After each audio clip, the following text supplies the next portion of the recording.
번째 순서로는 양메리 대표의 코로나 정책이라는 주제로 스피치가 있도록 하겠습니다.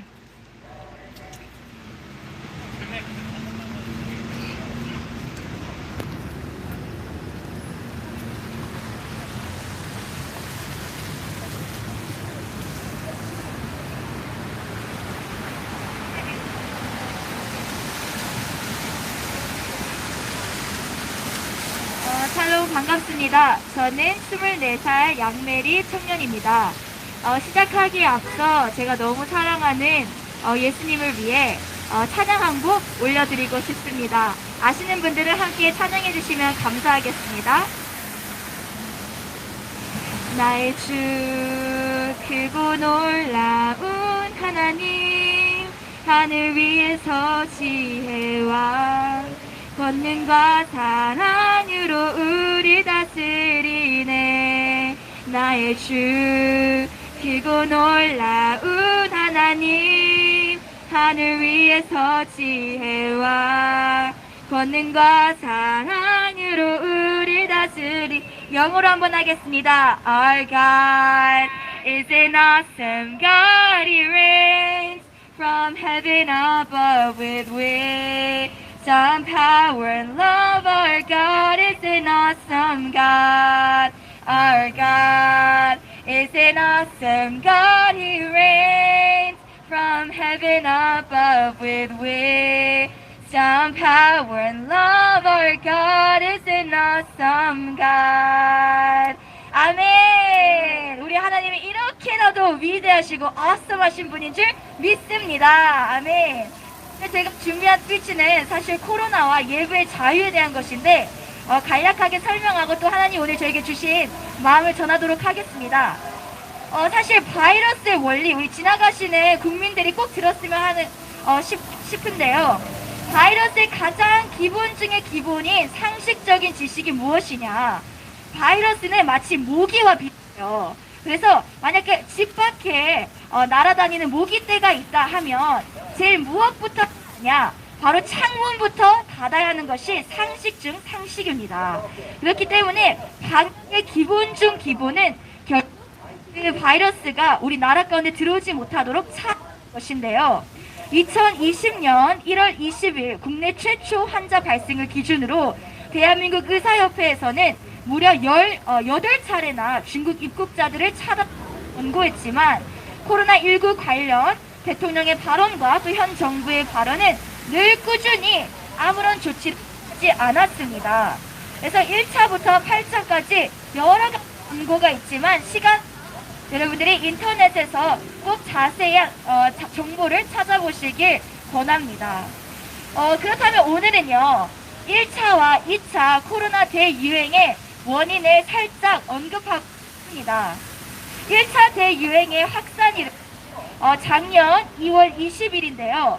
이것은 이미 중국발 입국에 대한 제한 조치를 하라는 의사협회의 7차례 권고를 모두 무시한 가운데에 현 정부가 중국발 무증상 감염자 유입을 막지 않고 또 대통령은 2월 13일 코로나 종식 발언을 하면서 국민계심을 무너뜨렸습니다. 또 이런 상황 가운데서 신천지발 코로나 제1차 대유행이 2월 20일 발생했습니다.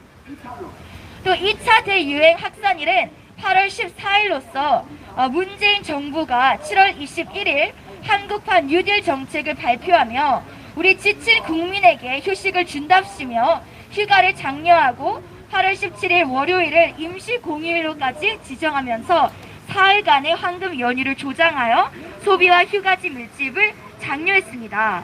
그래서 휴가철인 작년 8월 1일부터 18일까지는 무려 2천만 명의 휴가 인파가 제주공항과 해수욕장에 밀집됐다는 사실을 우리 모두가 이미 알고 있겠지만 또 많이 모르시는 국민들이 계시기 때문에 다시 언급하길 원합니다. 근데 당시에 우리 대한민국의 언론 플레이가 어땠는지 우리의 기억을 상기시켜줘야 할 필요가 있다고 생각합니다. 8월 15일부터 16일 작년에 해운대, 광안리 그리고 송정 해수욕장에 모인 100만 명의 인파에 대해서는 그 어떤 조치도 또 언론 플레이도 시행하지 않으면서 8월 15일 광화문 집회가 2차 대유행의 주요 원인이라고 프레임을 씌워 당일 집회 30분 거리 이내만 있었어도 강제적인 전수조사를 시행하고 더 나아가 대한민국의 모든 교회들을 탄압하는 대한민국 언론 플레이의 부패를 보여준 대표적인 대한민국 근대사 사건이었습니다. 그래서 여러분 정확하게 제가 한번 짚고 넘어가 드릴게요. 광화문 집회의 코로나 확진율은 전 확진율인 1.4%에 비해 0.8%밖에 미치지 못했다는 것입니다. 그 말은 즉슨 대한민국 어느 곳에서든지 1000명을 샘플링하여 랜덤으로 코로나 검사를 시행할 경우 약 14명의 확진자가 나올 터인데 8월 15일 광화문 집회 참석자들 많은 교인들이 모였던 그날의 집회에 1000명을 랜덤으로 샘플링하여 검사를 했을 때에는 고작 8명밖에, 즉 전체 확진율에 비해 현저히 적은 수라는 것입니다. 우리가 반드시 앞으로 깨어있는 국민은 정말 언론에 의지하고 정부를 완전히 의지하기보다는 정말 살아있는 우리의 역사관뿐 아니라 우리가 스스로 정보를 수집해야 할다고 저는 믿습니다. 또 2001년 1월 22일 정례 브리핑에서도 발표한 것과 같이 대한민국 언론으로 인해 사람들의 인식이 많이 왜곡되어 있습니다.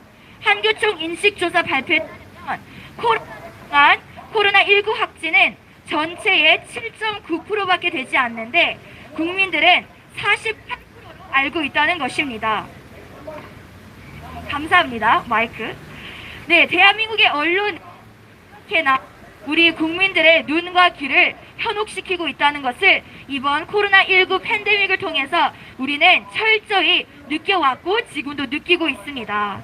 또 마지막으로 오늘 여러분에게 전하고 싶은 것은 지금 많은 교회들이 현장 예배 금지 조치의 부당성에 대해서 많은 어려움을 겪고 있는데 이것을 오로지 팩트를 기반하여 마지막 발언을 끝내고 싶습니다. 2020년 7월 8일 정세균 국무총리는 교회만 지목하여 교회 핵심 방역수칙 의무화를 통해 정규 예배 외에 소모임 금지를 실시했고, 당시 국무총리는 확진자 과반수가 교회 소모임에서 발생한 것으로 발표했지만 발표 직전 한 달간의 통계에 따르면 교회에서 발생된 확진자는 전체의 8%도 미치지 못했다는 것입니다.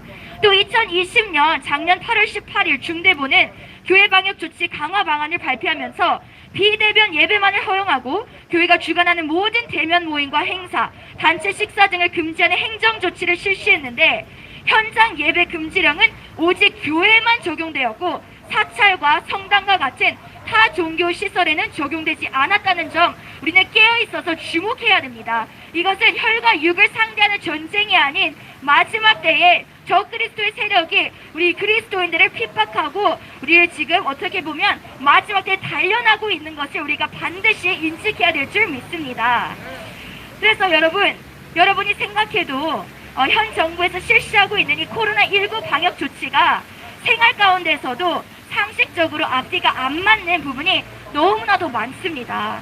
하지만 2달 전에 2021년 2월 1일 윤태호 중앙사고수습본부 방역총괄 반장께서는 코로나19 관련 백브리핑에서 이미 교회의 경우는 밀집도가 낮고 사전에 방역 조치들이 잘 이루어져 지금까지 대면 예배를 통한 감염은 거의 없다라고 이미 공식적으로 밝혔습니다. 그렇다면 왜 현 정부는 코로나 정책을 통하여 교회를 탄압하는 것일까요? 현 정부가 여러분 해체하고자 하는 것이 한미동맹이며 통과시키고자 하는 것이 포괄적 차별금지법, 낙태법이며 확산시키고 있는 이데아가 바로 사회주의와 공산주의입니다. 백성을 위해 빛이 되어야 할 정부가 어떻게 보면 매스미디어를 통한 국민의 세뇌와 또 배급주의 정책을 통한 나태로 백성들의 무지를 이용하여 한 국가를 말살시키고 있는 가운데에 유일하게 핍박과 고난과 심지어 감옥살이까지도 두려워하지 아니하고 국민들에게 진리를 외치는 자들이 있는데 그들이 바로 누구냐? 바로 교회를 다니는 이 대한민국의 크리스천들입니다. 대한민국의 근대사를 봐도 일제강점기 때에 독립운동을 하다 수감된 자들 중 기독교인들이 무려 절반 이상 54%였던 것과 같이 오늘날도 국가의 안전과 자유를 위해 자기 목숨을 바치는 대부분의 사람들은 믿는 크리스천들입니다.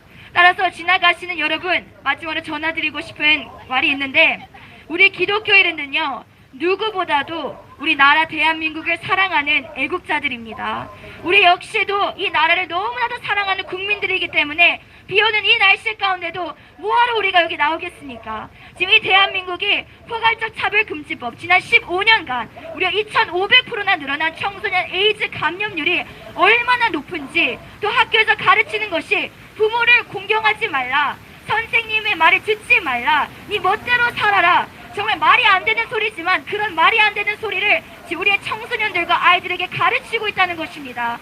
우리가 이대로 정말 믿는 크리스찬들이 깨어나서 이렇게 외치지 않고 비오는 날 십자가를 지지 않는다면 우리 다음 세대 아무리 열심히 공부시켜봤자, 아무리 좋은 인맥과 스펙을 쌓는다 할지라도 우리는 더 이상 대한민국이란 국가가 존재하지 않을 것입니다. 하나님께서 우리 이 땅 가운데 보내신 것은 이 땅을 통하여 하실 비전과 꿈들이 있기 때문입니다. 우리 그 꿈과 비전을 위해서 나는 없고 오직 나를 위하여 십자가에 죽으신 그 예수 그리스도의 보혈의 능력으로만 살아야 될 줄 믿습니다. 비오는 날씨에 이렇게 함께 해주신 모든 여러분들 너무나도 축복하고, 앞으로 우리 끝까지 정말 천국 가는 그날까지 오로지 주님과 주님의 영광만을 위해서 살기를 선포합니다. 감사합니다.